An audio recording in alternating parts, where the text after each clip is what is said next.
Nehemiah की पुस्तक 2 अध्याय 1 वचन से पढ़त हई।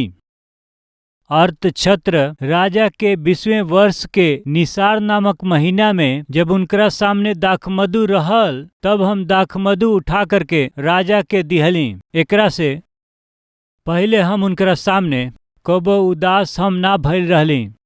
निसार महीना यानी मार्च अप्रैल के बीच के दिन, यानी वो पिछला समय में किस्लेव महीना में यानी नवंबर दिसंबर, वो समय का वो महीना। पहला अध्याय दूसरा अध्याय के बीच लगभग 4 महीना बीत गईल बाटे। वो यरूशलेम के शहर पनाह जला दिहल गईल बाटे, वो जर गईल बाटे, फाटक जल गईल बाटे। एकर समाचार सुन के यरूशलेम में रहे वाला यहूदी जौन परमेश्वर के लोग कहल जालन, बहुत दुख और क्लेश में बाणे। ये बात के जान के नेहमिया बहुत रोवले। जेकर कर्म उ भोगिए उ सोच सकत रहले, जेकर कईल गईल पाप उ अनुभव करी ऐसन उ सोच सकत रहले, बाकी ऐसन सोचे वाला आदमी ना रहले।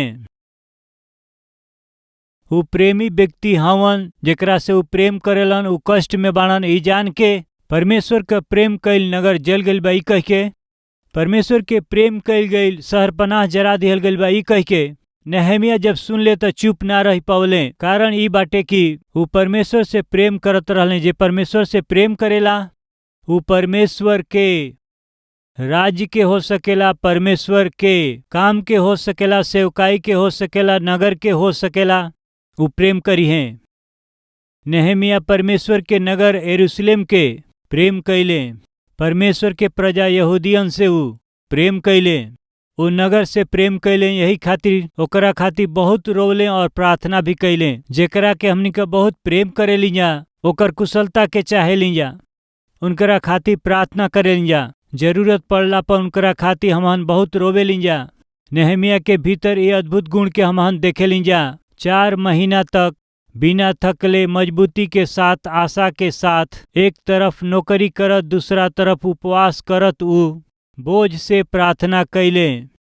1 हफ्ता प्रार्थना करके छोड़ दिहल, उ ऐसा ना रहल। हमन से कुछ लोग सामना करल दुख और तकलीफ के कारण ही वो वर्तमान समय में 1 दिन या 2 दिन बड़ा आवेश में आके वो प्रार्थना कर देवेलन, और कुछ लोग 1-2 सप्ताह बड़ा मजबूती से प्रार्थना करेलन, और कुछ लोग कुछ दिन के चुन के 1 हफ्ता, 21 दिन या फिर 40 दिन, ये तरह सप्ताह और दिन के चुनाव करके प्रार्थना करेलन। बाकी परमेश्वर के पास से उत्तर मिलना में देरी भइला से वो अपना आशा के अनुसार प्रतिफल ना पावला से वो जौना विषय खातिर प्रार्थना कैले, उनकरा आशा के अनुसार जवाब ना मिलला से वो थक जाले, प्रार्थना कैल छोड़ देवेलन, प्रार्थना के वो तिरस्कार करेलन जा।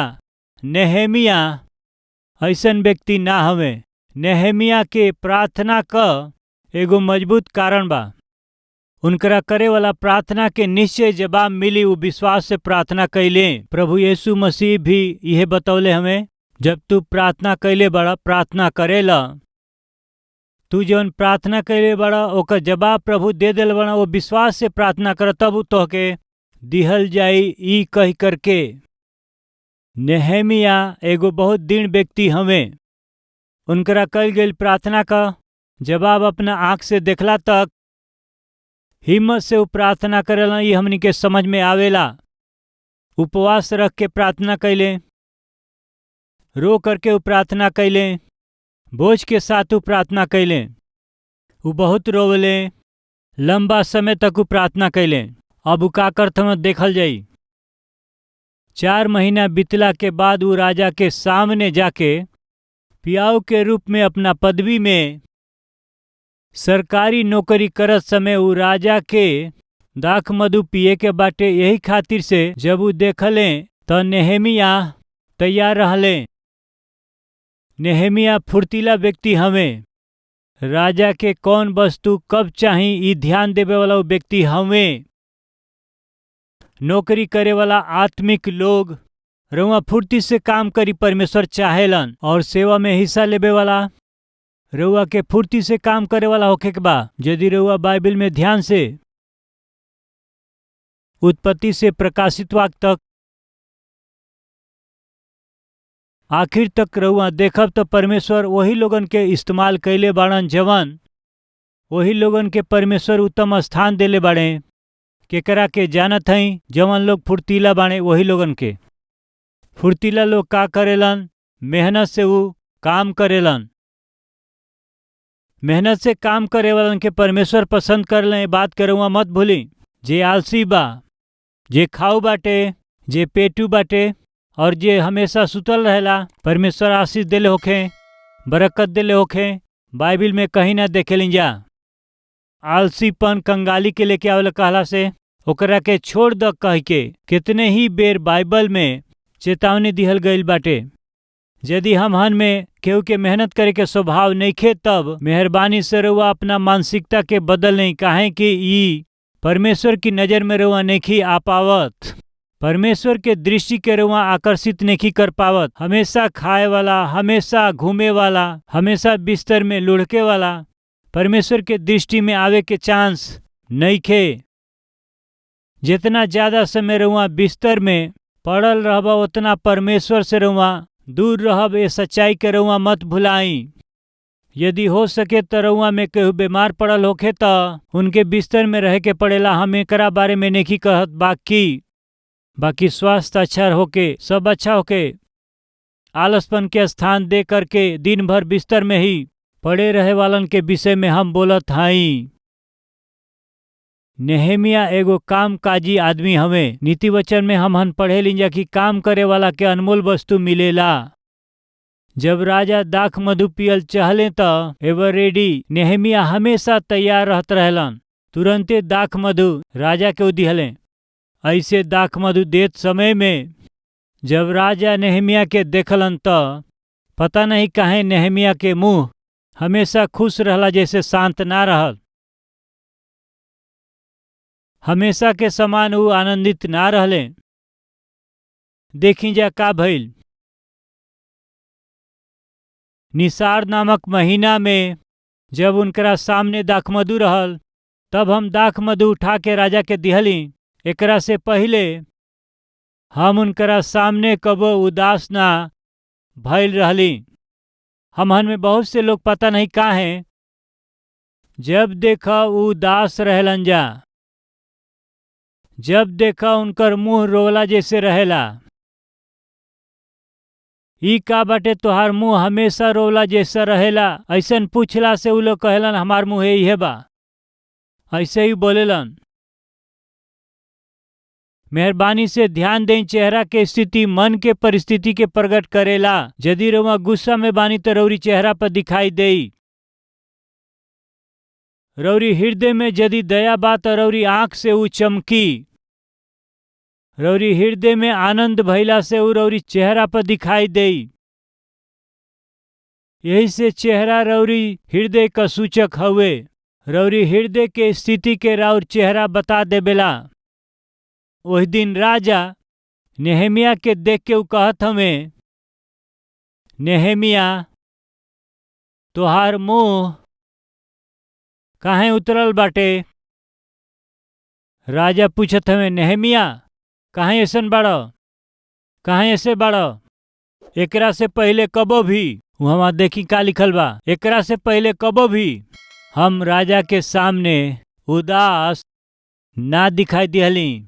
कुछ लोगन के जीवन में उदासी का कारण हम बताई का, रोला के कारण हम बताई का, असंतुष्टि बहुत लोगन के जीवन में रहे वाला ई अशांति और असंतुष्टि का मुख्य कारण का हुए कि असंतुष्टि। नेहेमिया अपना नौकरी के कारण एगो संतुष्ट व्यक्ति हवे। हम तो एगो राजा के पियाऊ हई और बहुत ही ज्ञानी हई। परमेश्वर हमरा साथे बड़े। परमेश्वर की आत्मा हमरा में बा। हम काहे एगो पियाऊ के रूप में राजा के भोजन के हमेशा चखल और राजा के पिए वाला पदार्थ के चखल का हुए। अब तक हमके तो मंत्री के रूप में उत्तम प्रमोशन के पा लिहल चाहत रहे। यदि हमरा सामने आसपास के मंत्री लोग के तुलना करब तो ई लोग हमरा सामने कोनो काम के ना होई हैं। कई बार आदमी के पास जवन कुछ होला ओकरा से संतुष्टि के बगैर जियत हमें, यही से उनकरा जीवन में जब भी देखा वो कुछ खो देले बाड़न ऐसन दिखाई देबेलन। निराशा, दुख, वेदना बहुत अच्छा रीति से उनकरा चेहरा से प्रकट होखेला। जब देखा उन्हें लोग के सब कुछ खो देले बाड़न ऐसन दिखाई देलन। जब भी देखा उनकरा पास कुछ नहीं के ऐसन दिखावेलन। कारण का बा? बाइबल में का बाटे जानत हई? परमेश्वर इस्राएली लोगन के सब कुछ दे दिहले। 40 बरिस तक जंगल में बिना कोनो आधार के उन्हों लोग के पोषण कैले। रात में अग्नि के ज्वाला के जैसे वो अंधकार में ना रह, परमेश्वर उनकरा साथे अग्नि के ज्वाला बन के रहले। मरुभूमि में, मरुस्थल में यात्रा करत समय उन्होंने लोग के नुकसान ना पहुँचे। बादल के खंभा के रूप में उन्हन पर छा गई रहले। 40 बरिस इस्राएली लोग जंगल में जब वो चलत रहले, उनके पाँव में छाला ना पड़ल, उनके कपड़ा ना फटल, उनकरा गोड़ के जूता ना फाटल। परमेश्वर ऐसे संभलने। स्वर्गदूत के भोजन मन्ना से उन्होंने लोग के तृप्त कैले। बाकी पता नहीं काहे वो परमेश्वर जितना उन्हों लोग से प्रेम करें, जितना उन्हों लोग के पोषण करें, हमेशा रोवल ही रोवल, परेशान करके रख दियले, परमेश्वर के तंग करके रख दियले। जंगल में वो बहुते ही परमेश्वर के वो लोग परीक्षा कैलन जा, ऐसे बाइबल में लिखल बा। बार बार वो पिछला जीवन के याद करके, वास्तव में उनकर पिछला जीवन का जानत ही रवा।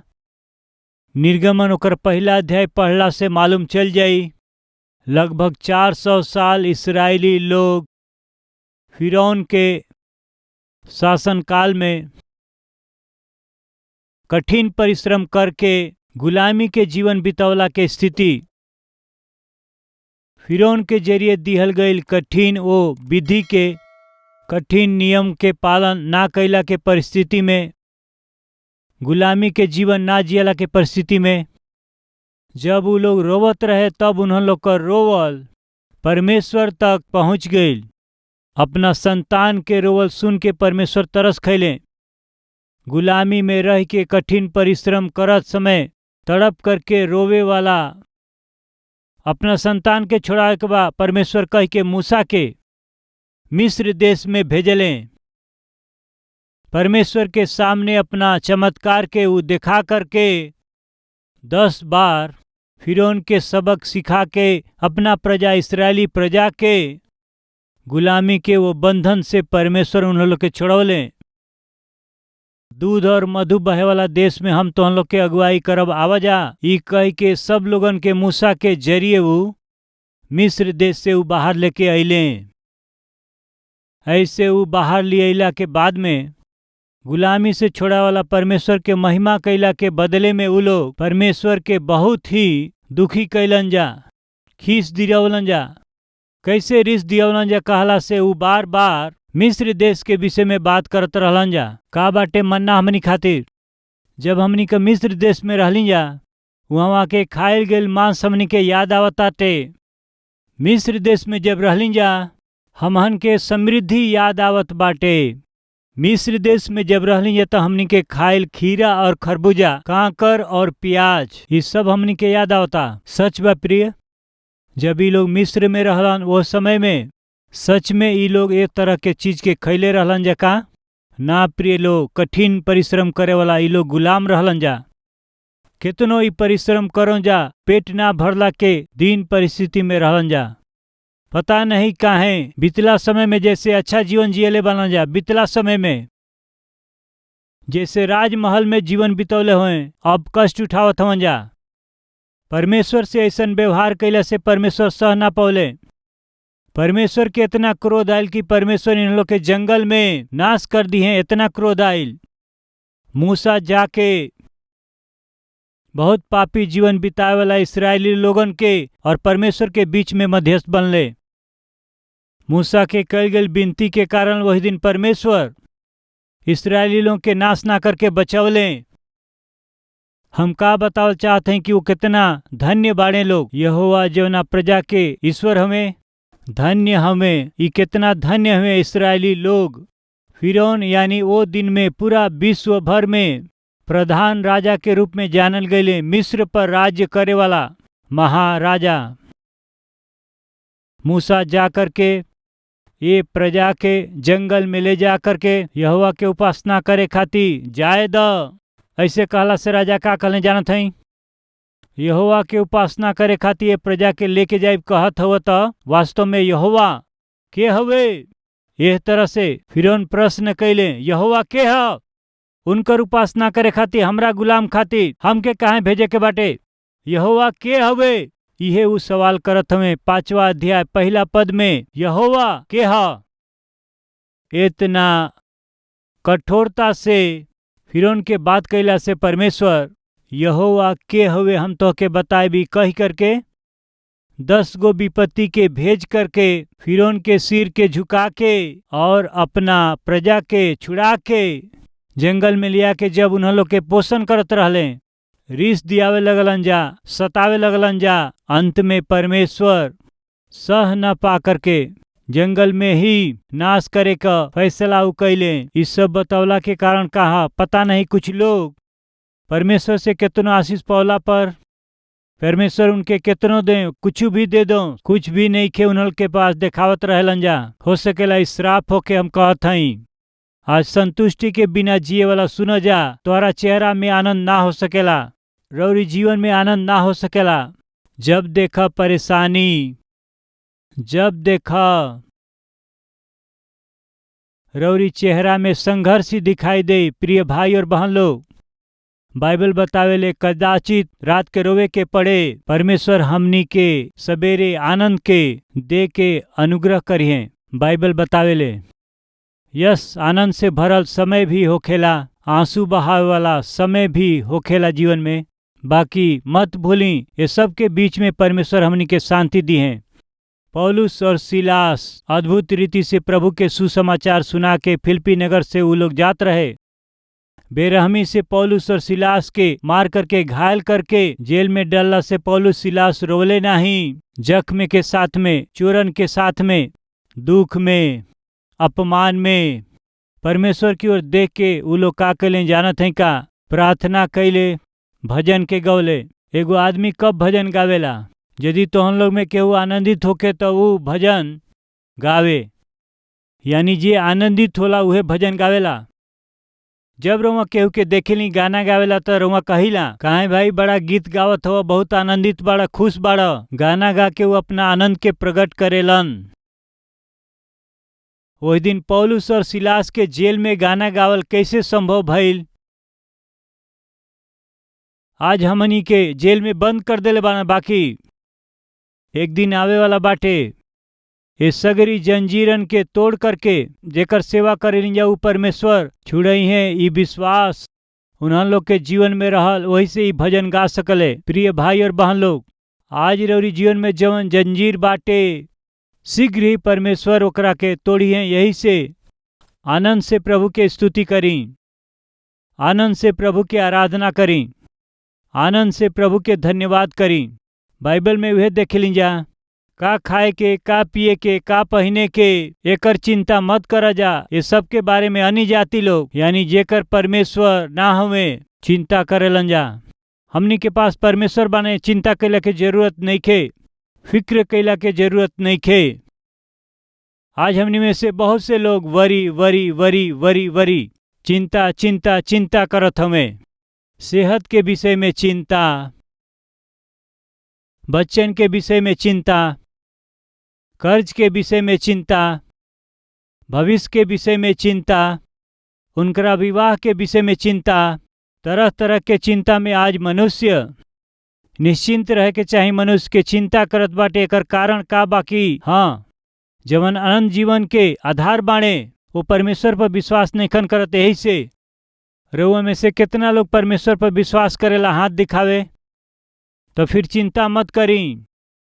जेकरा पास परमेश्वर नहीं खन वो चिंता करेलन, जेकरा पास परमेश्वर बाणा वो चिंता ना कर सकेलन। ई बाइबल बतावेले। वही दिन नेहेमिया जब वो राजा के पास उपस्थित रहले, कोनो दिन भी चिंता करके, कोनो दिन भी निराश अवस्था में ना दिखाई दिहलन, बाकी वही दिन वो अपना निराशा के छिपा न पौले। नेहेमिया अपना दुख के और अपना वेदना के वो छिपा न पौले। कौना विषय में वो वेदना, कौना विषय में वो दुख रहल। हम खरीदल चाहत रहली जी वो घर के, दूसरा लोग खरीद लिहले जी। ई कह के रोवे वाला बाड़े। निश्चय वो नौकरी हमरा के मिली, सोचली हमरा रूममेट के मिल गई। रोवे वाला रहेलन। वो साड़ी हम ही खरीदब, उतने में केहू आकर के ले लिहल, खरीद के लेके चल गए। चिंता, हम बताओ थी हमनी के जीवन के चिंता कौना तरह के बा बताई। बेकार के चिंता। आज रउरी जीवन में रहे वाला दुख के, चिंता के और वेदना के कारण का बा बताई। काहे रउआ चिंता करेला, काहे रउआ रोइला, काहे रउआ दुखी होत रहिला, काहे रउआ आंसू बहाइला, काहे रउआ सोचत रहिला, काहे रउआ दुखी होत रहिला। ये दुख और चिंता और वेदना का पीछे रहे वाला कारण का बाटे। संसार से संबंधित बाना, उस शरीर से संबंधित बाना, रउरी आनंद से, रउरी सुख से, रउरी समृद्धि से संबंधित ही बाना। उहे बना रउरी रोला के कारण, नेहमिया के रोला के कारण, नेहमिया के दुख के कारण ई ना हुए। नेहमिया के दुख के, नेहमिया के वेदना के कारण का रहे। परमेश्वर जेकरा से बहुत प्रेम कैले, यरूशलेम का उ नगर जल चुकल बाटे। जौना नगर में परमेश्वर कहले कि हम नजर अपना लगा के रखब, उ कहले जौन प्रतिज्ञा कैले वो नगर के जरा दिहल गईल बाटे। जहाँ हमार मंदिर बनावल जाके वहाँ कल गई प्रार्थना पर हमार कान लागल रही। ई सुलेमान से परमेश्वर वादा कैले, उहे मंदिर जरा दिहल गईल बाटे। कौना विषय के चिंता, कौना विषय के दुख, कौना विषय के वेदना नेहमिया के दिल में रहे जानत हई। परमेश्वर के लोगन के विषय में वो रहे, परमेश्वर के नगर के विषय में, परमेश्वर की सेवा के विषय में वेदना। आज वेदना करे वाला, चिंता करे वाला और दुखी रहे वाला भाई और बहन लोग, कौन विषय में और वेदना। प्रमोशन ना मिलल वही से, वेतन ना बढ़ल यही से, रउआ जौन सोचली वो स्थिति में रउआ पहुँच ना पौली। जौना से शादी होके के रहना भइल, रउआ जौना घर के विषय में सोचली ओके ना खरीद पौली यही से का। रउआ जौन चाहली वो कार खरीद ना पौली का बार और वेदना, केकरा खातिर और चिंता। आज बहुत से लोग निराशा में बाड़े, बहुत से लोग दुख में बाड़े, बहुत से लोग तकलीफ में बाड़े। आज कैसन और वेदना, वो दुख के कारण का बा। उस दिन नेहमिया के दुख के कारण जानत हई, उनकर मन परमेश्वर से लिपटल बाटे। यही खातिर से परमेश्वर के दुख उनकरा मन में भी रहल। केकरा खातिर राउ रोवल, रौरी सुख खातिर, रौरी समृद्धि खातिर, रौरी खुशी खातिर रोवत हई रउआ, बाकी परमेश्वर के राज खातिर और परमेश्वर के लोगन खातिर, परमेश्वर की सेवा खातिर और परमेश्वर के भवन के खातिर रउआ आंसू बहाए वाला उठे के बा, खड़ा होके के बा, आवे के बा। ऐसन मन देई हमरा के कह के प्रार्थना करी जा।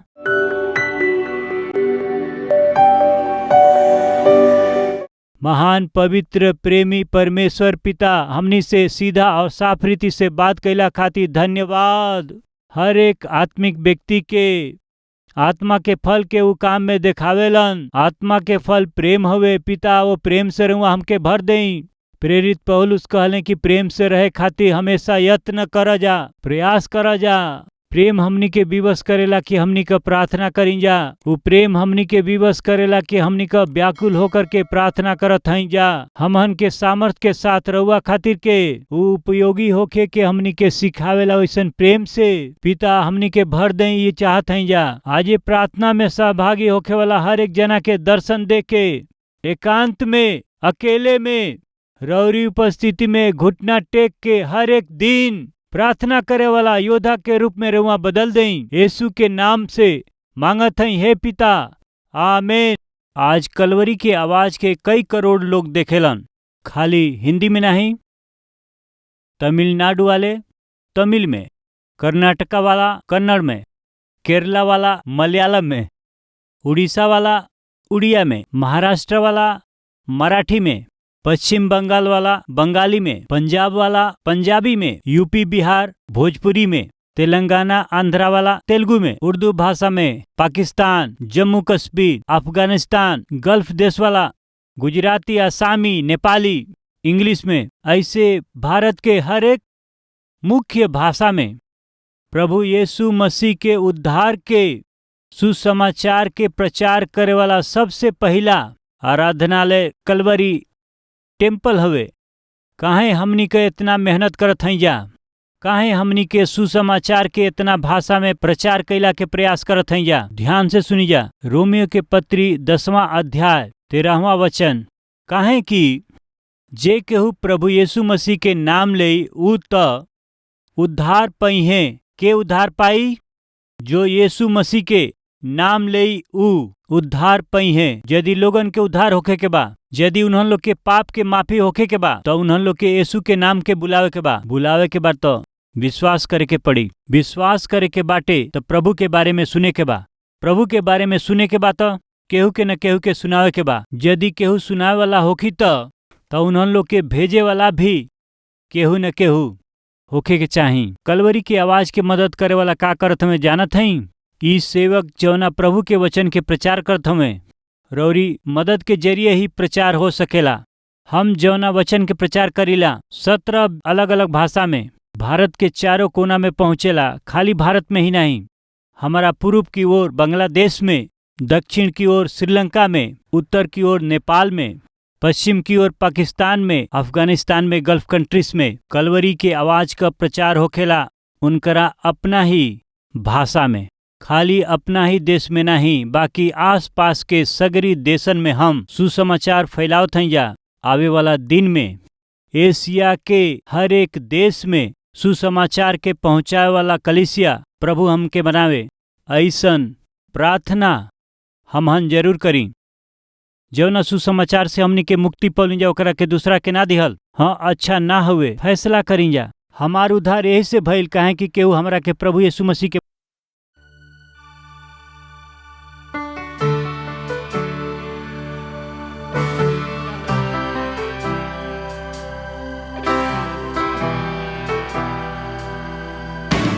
हमार पता बा Calvary, post box number 30, Kukatpally, Hyderabad 72।